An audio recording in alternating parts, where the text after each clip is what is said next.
Hello student. Now next lecture of solution, that is now we are going to study routes law. अब हमें routes law पढ़ना है। तो routes law में दो कंडीशन देखेंगे। एक बार हम लोग देखेंगे वोलेटाइल सोल्यूशन और एक बार देखेंगे क्या नॉन वोलेटाइल सोल्यूशन।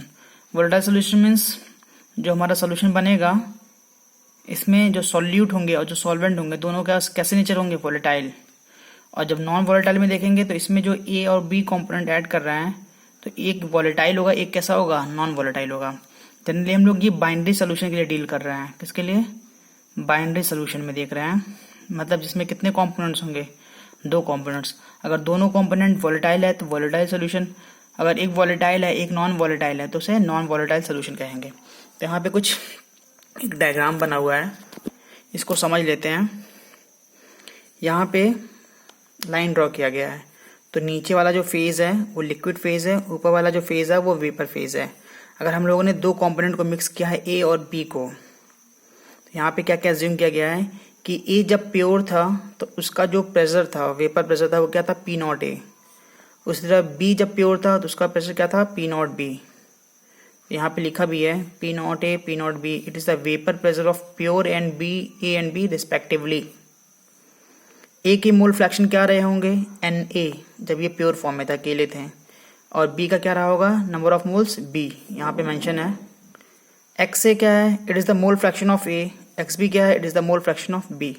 यहाँ पे लिखा है mole fraction of A and B in the liquid phase, ये लिक्विड फेज में है। तो यहाँ पे रिस्पेक्टिवली अपने आप ऐड करते जाइएगा।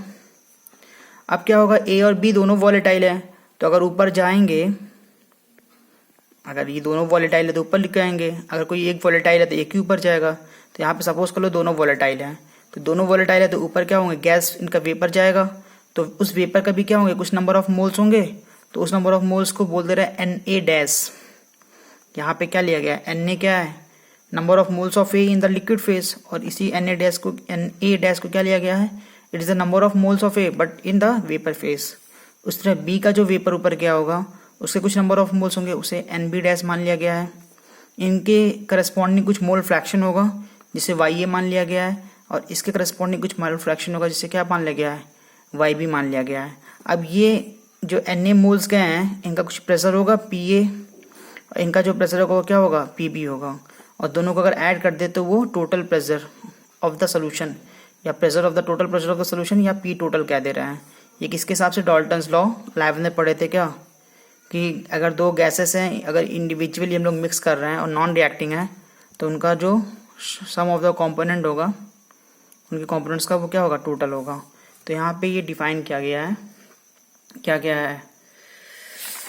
अब हम लोग पहला पढ़ते हैं for the non volatile solution. तो नॉन वोलेटाइल में क्या है, यहाँ पे हमने एक वोलेटाइल सॉल्वेंट लिया है। जो हमारा सॉल्वेंट है वो कैसा है, वोलेटाइल है, मतलब इसका वेपर प्रेशर बनेगा।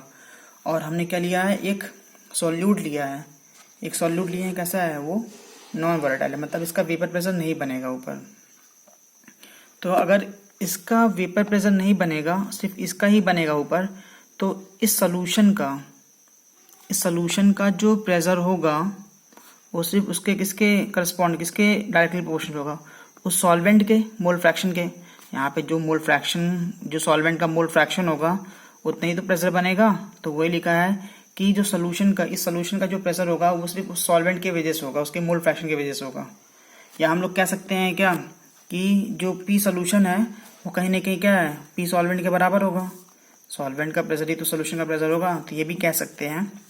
इसको हटा के एक कॉन्स्टेंट पुट किए हैं, वो कौन सा है, पी नॉट सॉल्वेंट। तो एक रिलेशन मिला क्या, कि इस कंडीशन में जो सोल्यूशन का प्रेशर होगा is equal to P not into X, ये कह सकते हैं। या कह सकते हैं इस कंडीशन में क्या होगा, क्योंकि अगर हम लोग सॉल्वेंट को ए नाम दे दें तो पी नॉट ए ही होगा, और इस कंडीशन में भी क्या होगा, सब सॉल्वेंट ही सॉल्वेंट हो जाएंगे।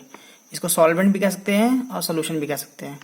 अगर इसको क्लियरली समझना तो यहाँ देखिए, राउल्ट लॉ के हिसाब से क्या है कि जो पार्शियल प्रेशर होगा किसी भी कंपोनेंट का, उसके मोल फ्रैक्शन के डायरेक्टली प्रोपोर्शनल होता है।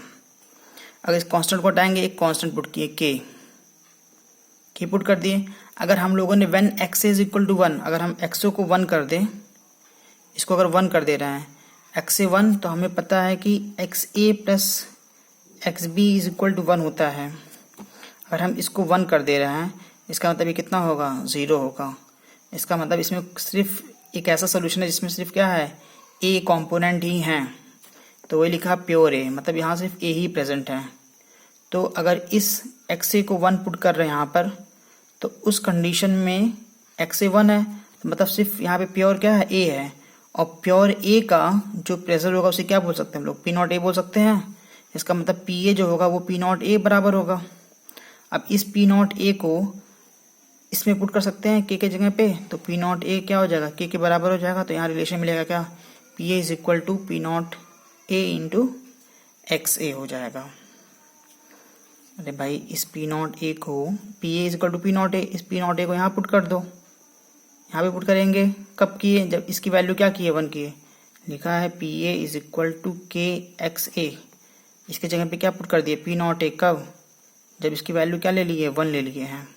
तो यहाँ पे क्या रिलेशन है, P not A is equal to K. अब ये के की जगह पे क्या लिख दे रहे हैं, पी नॉट ए लिख दे रहे हैं।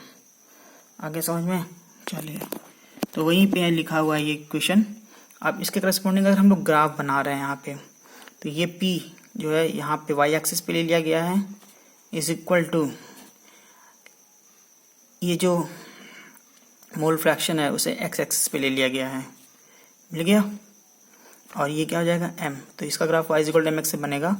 तो यहाँ पर y एक्सिस पे P ले लिया गया है और यहाँ पे x, तो अगर स्टार्टिंग में x इज इक्वल टू 0 है, सॉल्वेंट 0 है, मतलब हम लोगों ने वोलेटाइल सॉल्वेंट ऐड ही नहीं किया। अब बाद में मैक्सिमम वैल्यू कितना हो सकता है उसका, 1 हो सकता है। तो अगर सिर्फ x इज इक्वल टू 1 हो जाएगा तो ये प्योर है, और प्योर में उसका जो कुछ वेपर प्रेशर होगा उसे पी नॉट कह सकते हैं। तो इसका ग्राफ कैसा होगा, एक straight line passing from the centre. और इस ग्राफ का, ये जो ग्राफ का इस लाइन बना हुआ है, इस लाइन का जो स्लोप होगा वो किसकी वैल्यू देगा, हमें पी नॉट ए की वैल्यू प्रोवाइड करेगा। एक चीज और यहाँ पे देख लेते हैं, Raoult's law, case of special case of Henry's law. तो हेनरी लॉ में क्या पढ़े थे, हेनरी लॉ था गैस इन लिक्विड के बारे में, गैस जब लिक्विड में डिसॉल्व करते थे। तो यहाँ पे था P इज इक्वल टू क्या पढ़े थे, के H into x of solute, यहाँ सॉल्यूट रहते, सॉल्यूट कौन सा था, गैस था। और राउल्स लॉ वोलेटाइल लिक्विड के लिए, यहाँ पे क्या पढ़े, P is equal to P not into X solvent. तो ये P सेम है, x यहाँ पे जो सॉल्वेंट के फॉर्म में है, सॉल्यूट के फॉर्म में जो डिसॉल्व है।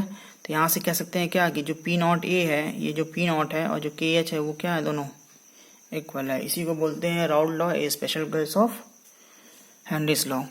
तो आई होप सब समझ में आया होगा। ये नॉन वोलेटाइल सॉल्यूशन के लिए, जिसमें एक कंपोनेंट क्या वोलेटाइल है, एक कंपोनेंट क्या है, नॉन वोलेटाइल है, उस कंडीशन में रिलेशन क्या आ रहा है कि जो प्रेशर होगा पी ए वो डायरेक्टली प्रोपोर्शनल होगा किसके, एक्स ए के। भाई जो वॉल्यूट है, जो हमारा वोलेटाइल सॉल्यूट है या सॉल्वेंट है, उसका जो पार्शियल प्रेशर होगा वो उसके मोल फ्रैक्शन के क्या होगा, डायरेक्टली प्रोपोर्शनल होगा। और इस रिलेशन को P A is equal to क्या, P not A X A. आप ये याद करिए, याद रखिए, हो जाएगा काम आपका। और डेरिवेशन समझ में आया तो वेरी गुड, नहीं आता है तो कमेंट करिए, आई विल एक्सप्लेन, फिर से एक्सप्लेन कर दिया जाएगा इसको। तो ये हो गया नॉन वोलेटाइल सॉल्यूशन के लिए। अब इसके आगे हम लोग नेक्स्ट पढ़ेंगे क्या, वोलेटाइल सॉल्यूशन के लिए। नेक्स्ट लेक्चर में इसको स्टडी करेंगे। Thank you for watching.